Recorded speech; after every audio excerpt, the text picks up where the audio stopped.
السلام عليكم ورحمة الله وبركاته. النهاردة بنطرح طرح وما زال النقاش حوالين الفلتر التصفية. تمام. في تعليقات كتير جدا جت بعد ما صلى سيدنا محمد صلى الله عليه وسلم، تعليقات بلا قيمة، تعليقات بلا معنى.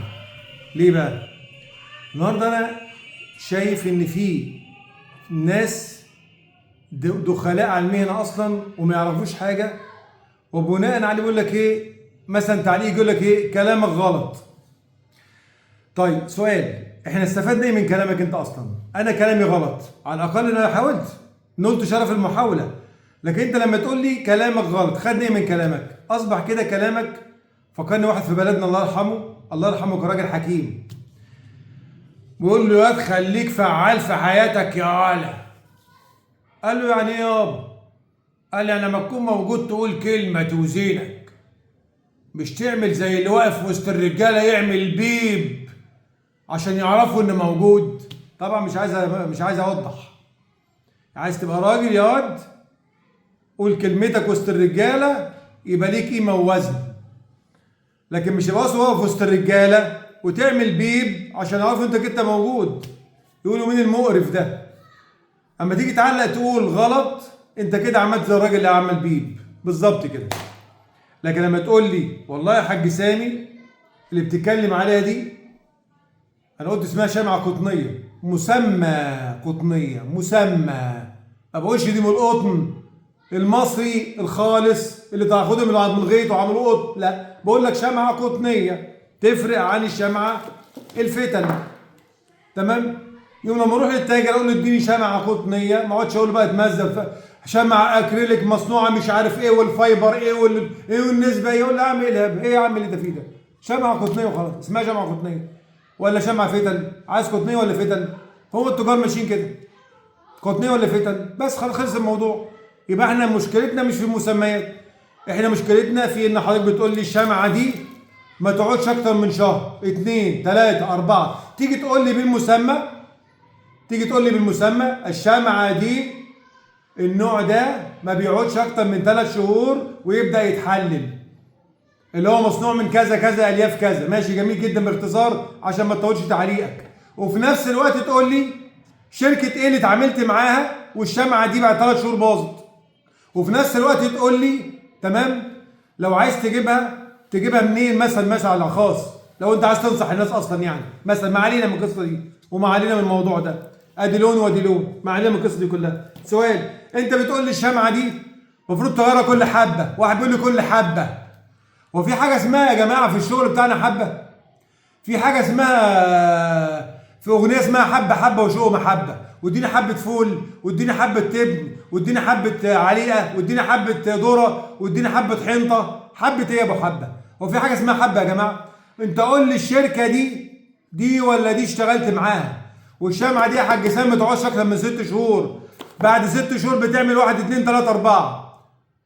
وهقول لك سؤال، طب الشمعة دي نوعها ايه اللي انت جبتها؟ صيني ولا تركي ولا تايواني ولا ايطالي؟ ولا حد جاوب، تنطيط بس. ما خدناش من التعليقات غير التنطيط بس.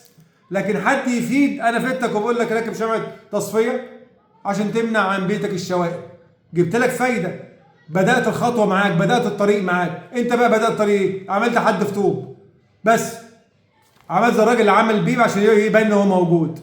انت قول لي الشمعه دي ما تقعدش يا حاج سامي اكتر من سنه، من 6 شهور، من 8 شهور، لان انا جربتها وعارفها وعندي فيديو بيها وعامل في مواصفاتها. ودي عندي التركيه بتعمل كذا، والتايواني بتعمل كذا، والصيني عمرها كذا، ومصنوعه من كذا. يبقى انت فدتنا صح، يبقى انت فدتنا فعلا صح.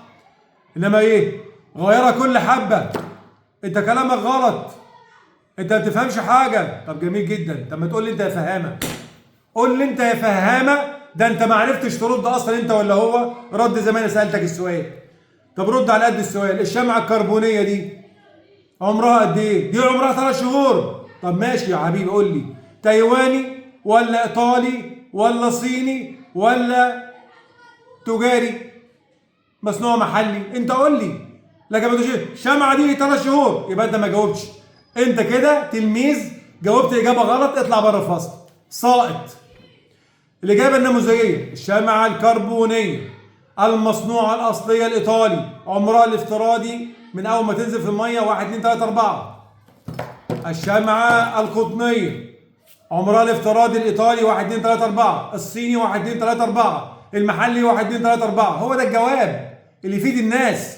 احنا عايزين نفيد الناس، انما احنا شغالين تنطيط وقلة أدب وبس تنطيط وقلة أدب.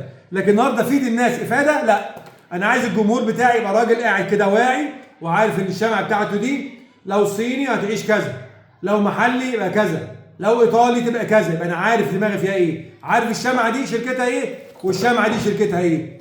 أنت قول لي دي شركتها إيه ودي شركتها إيه، ولو دي شركتها كذا تعيش مدى كذا، ولو دي كذا. مفيش حاجة اسمها شمعة مدى الحياة. طب ماشي، جميل جدا، وقفل التعليق.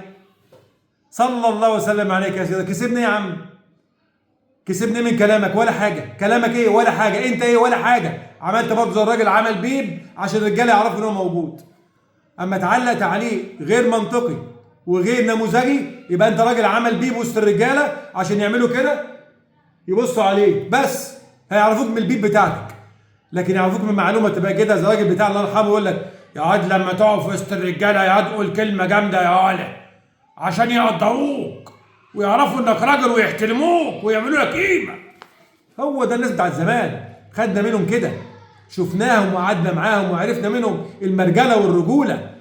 عرفنا منهم الرجوله اللي راحت للاسف الشديد، راحت بقت قليل في الزمن ده. اهم حاجه نهبد ونشتم وانت حمار وانت ما بتفهمش ويعمل لي حظر ويجري. عارف زي يقول لك ايه؟ عامل زي الصور بيشتم ويجري بالظبط كده، راح جاي شاتم وعامل حظر وجاري. طب انت سبحان الله، هم اهلك ربوك على كده؟ هم اهلك ربوك على كده؟ هي دي مرجله؟ انت عملت زي راجل عمل بيب، ده الراجل عمل بيب حتى ارحم منك شويه، انما انت عامل زي علي الصغير حدف طوبه وجري. يا جماعه اللي يتكلم كلام يتكلم كلام نموذجي وعلمي، نموذجي وعلمي. يقول لي الشمعه دي لو تايواني تبقى كذا، ولو ايطالي تبقى كذا، وعمرها الافتراضي كذا، تمام؟ لا عايز تقول لي ثمنها ولا عايز تقول لي تباع فين، عشان الجمهور يستفيد من حضرتك. الشمعات دي مدى عمرها قد ايه؟ مش عايز اطول عليكم. صلى الله عليه وسلم كتير كتير صلى الله عليه وسلم. اللي عايز يعلق ويبقى راجل يقول لحاج سامي الشمعه دي نمره 1 كذا، نمره 2 كذا، 3 كذا. مش عايز اطول عليكم تاني في الكلام تاني، لكن فعلا الفيديو ما يطولش عن كده، تمام؟ ويا ريت نفيد الناس مش نقل ادبنا وبس. صلى على سيدنا محمد معلم الناس الادب. صلى على سيدنا محمد الادب ذاته. صلوا عليه الادب ذاته سيدنا محمد صلى الله عليه وسلم. صلى الله عليه وسلم. السلام عليكم.